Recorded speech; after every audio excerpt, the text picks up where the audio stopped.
Nikki, halos karamihan dito sa Angeles ay ganito nga yung nagiging problema at karamihan din sa kanila ay nag-iimbak na nga ng tubig ng 10 oras ng gabi dahil doon malakas yung supply ng tubig. At yung iba naman na ayaw na magpuyat ay bumibili na lang ng galon-galon na distilled water.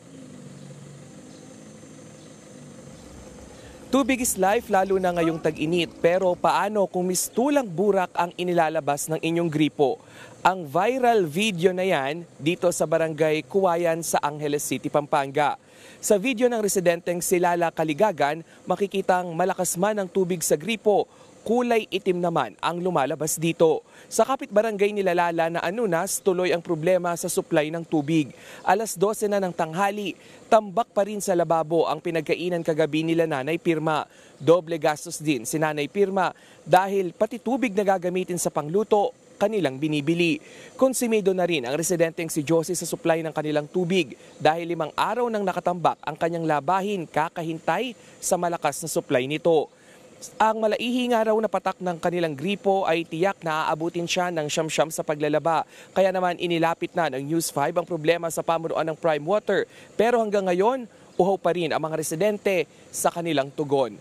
Nikki, kanina nga ay naglibot tayo doon sa Barangay Kuwayan at sa Barangay Anunas at doon nakita natin na yung aktibidad o yung buhay ng mga residente o karamihan ng mga residente dito ay nagsisimula na ng lunchtime dahil doon pa lang din nagsisimula na magkaroon nga ng supply ng tubig sa kanilang mga gripo. Nikki.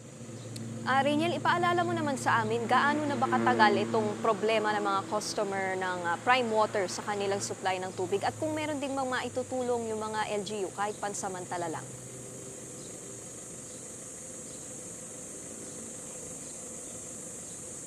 Nikki, dito sa Angeles ay sinabi nila na magdadalawang taon na yung kanilang problema sa ganitong klase ng supply ng tubig. At pagdating naman dito sa lokal na pamahalaan ay nagbibigay rin naman sila ng mga ayuda at mga water supply or distribution tuwing magigipit nga yung mga ito. Hindi lamang tuwing walang tubig dahil nasasabayan pa ito ng kawalan din ng kuryente. Pero Nikki, kailangan din natin isaalang-alang na yung water concessionaire dito sa Angeles City ay hindi lamang itong Prime Water. Kaya nga yung isa naman ay maayos, no, yung Balibago Water District. Kaya naman sinasabi at payo na rin ng ilang mga kapwa residente nila dito na baka panahon na rin para mag-isip at lumipat na nga ng water provider. Nikki. Maraming salamat, Rainiel Pawit.